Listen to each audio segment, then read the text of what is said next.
Je pense que le fait qu'au XXe siècle, on ait compris que l'univers a une histoire, c'est le plus grand résultat scientifique de tous les temps. Le discours de la science est incomplet, mais il est précieux. On pourrait dire que la science, c'est une sorte de trésor d'incomplétude. Donc notre histoire commence. Mais par où commencer? Depuis toujours, les hommes regardent les étoiles en s'interrogeant sur l'origine du monde. Mais un homme, un jour, a vu ce qu'aucun n'avait vu jusqu'ici. En 1609, Galilée a l'idée de tourner vers le ciel une lunette, un instrument qui servait jusqu'alors à surveiller les armées ennemies. Mais lorsqu'il regarde dans sa lunette astronomique, il ne sait pas encore qu'il effectue un prodigieux voyage dans le temps, un voyage dans l'histoire même de l'univers.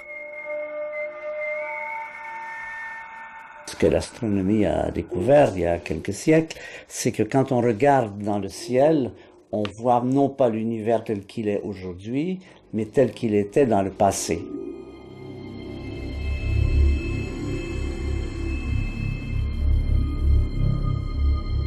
La lumière voyage avec une vitesse qui n'est pas infinie. Ça met du temps pour que des images de telle ou telle galaxie ou tel astre nous arrivent.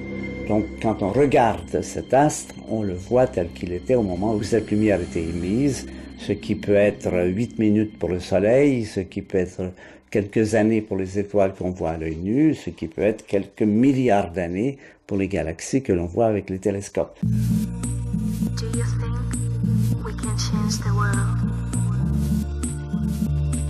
The power, is it in your hands? Sans télescope, nous ne connaîtrions qu'une lune, 6 planètes et quelques milliers d'étoiles.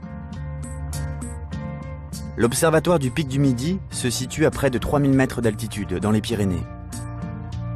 Depuis plus d'un siècle, les astronomes y observent l'univers à des distances de plus en plus grandes, donc de plus en plus loin dans le passé. Un télescope, c'est une véritable machine à remonter le temps.